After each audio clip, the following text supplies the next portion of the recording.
Bismillahirrahmanirrahim. Tidak ada seorang pun yang dapat mengetahui di bumi mana dia akan mati. Sesungguhnya Allah Maha mengetahui lagi Maha mengenal. Maka kalau pergi-pergi, siap-siap juga, siapa tahu kita sedang mendatangi tempat kematian kita. Luruskan niatnya, penuhi perjalanan dengan kebaikan. Kalau naik mobil, berapa banyak yang meninggal di mobil? Pasanglah murotal Quran dan terjemahnya. Bandung Jakarta sekarang kemarin 8 jam. Coba kalau nyetel murotal Quran dan terjemah, berapa juz tuh kita dengar artinya. Naik motor juga, berapa banyak yang meninggal naik motor. Sudah pasang saja sound system di helm, ada gitu, headset supaya dengar Quran. Bisi meninggal naik pesawat, ya siapa tahu kita penerbangan itulah yang tempat kita mau pulang. Bagusnya ngaji, dengar Quran, baca ilmu. Jangan sampai tidur ketika hanya sibuk dengan lagu-lagu yang melupakan ke Allah. Lebih baik tidur dalam keadaan mengingat Allah. Jangan menunda tobat, juga jangan menunda minta maaf kepada orang lain. Saya mau lebaran saja, lah kan saudara meninggal malam takbiran, ya. Saya besok saja minta maafnya, siapa tahu malam ini dijemput. Tapi saya gengsi, terserahlah, mau ditebus di akhirat atau kita selesaikan di dunia ini. Jangan sungkan minta maaf. Bagaimana kalau dia tidak memaafkan, itu urusan dia. Urusan kita meminta maaf dengan tulus. Dan Allah yang membulak-balik setiap hati. Jadilah pemaaf sebagaimana kita pun ingin dimaafkan orang. Betul? Bahkan kalau bisa sebelum tidur kita maafkan saja orang-orang yang menyakiti kita tuh. Sebelum tidur, ya Allah saya maafkan, walaupun dia tidak minta maaf tidak apa-apa. Tapi saya sudah ridho, sudah saya maafkan ya Allah.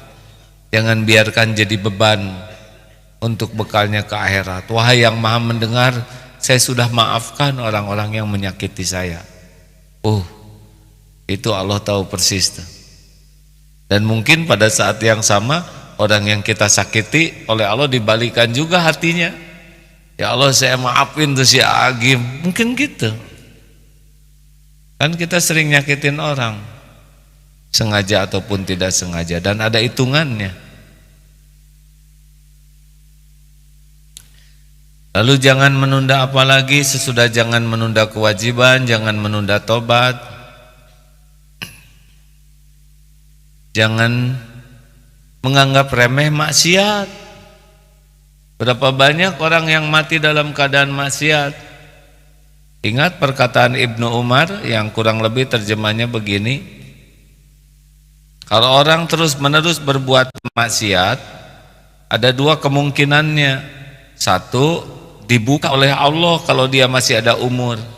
Dia nanti dibuka dalam keadaan berbuat maksiat.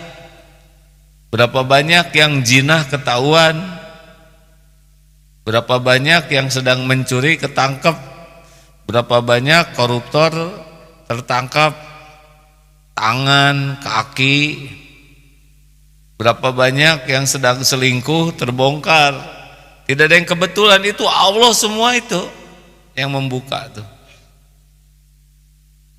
Tidak ada satupun yang ditangkap KPK kecuali yang ditetapkan Allah dibuka. Dan tidak bisa sembunyi, hanya nunggu waktu saja dibuka. Dan biasanya sering ya yang dibuka tuh, karena model-model kita ini kan banyak dosa juga tapi ditutup oleh Allah, betul? Lah saya juga duduk di sini kan karena ditutupi Allah maksiatnya.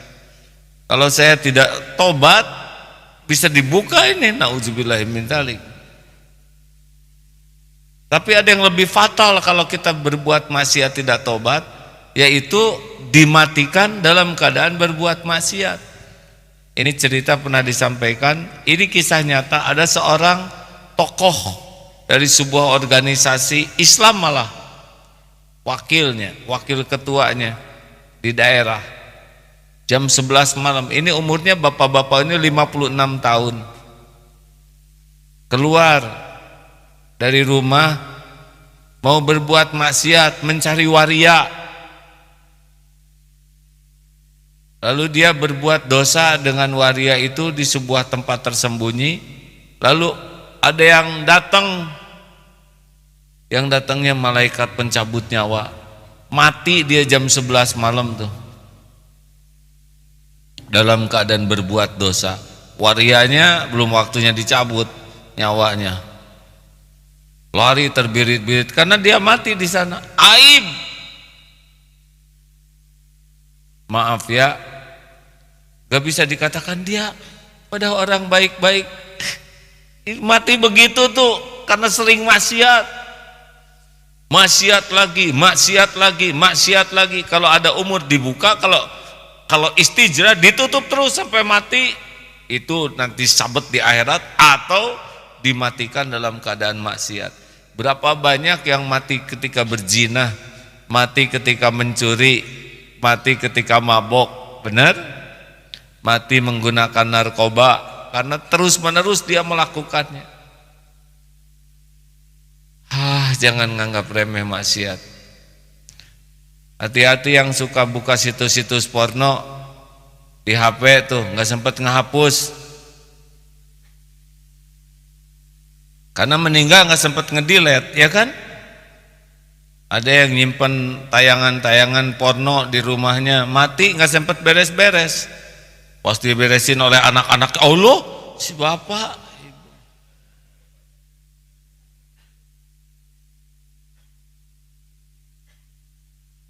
Kenapa? Tidak usah dideret sekarang, tenang aja, masih ada waktu. Langsung ingat HP masing-masing. Kenapa ini pengajian jadi tegang begini hadirin?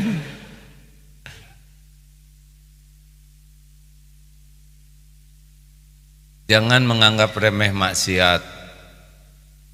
Lalu apalagi jangan menyia-nyiakan kebersamaan. Karena belum tentu ketemu lagi ini. Jangan menyia-nyiakan kebersamaan. Pokoknya kalau masih ada waktu bersama, gunakan sebaik-baiknya. Ada waktu dengan orang tua, gunakan. Belum tentu jumpa lagi dengan orang tua. Ada waktu dengan anak, gunakan sebaik-baiknya. Kalau mau berangkat, yang terbaik. Jangan berangkat dalam keadaan kesan yang buruk. Dan jangan nganggap remeh tidur itu, hadirin. Tidur kan belum tentu bangun lagi. Minta maaf sebelum tidur.